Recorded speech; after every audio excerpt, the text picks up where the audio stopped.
Hi guys, I'll be showing you today how to take professional looking photos just with your phone. My model for today is my friend Fabian. Hi Fabian!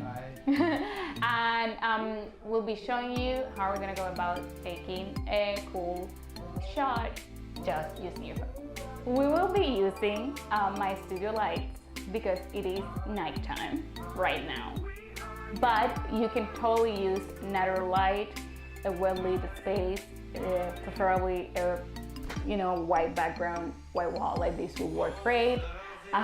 If you have access to a reflector, you can use it, or you can use a reflective surface such as another gray or white wall that is getting direct sunlight, or you can do it yourself and literally use like foil paper, like kitchen paper that is like silver, that can actually work to reflect light.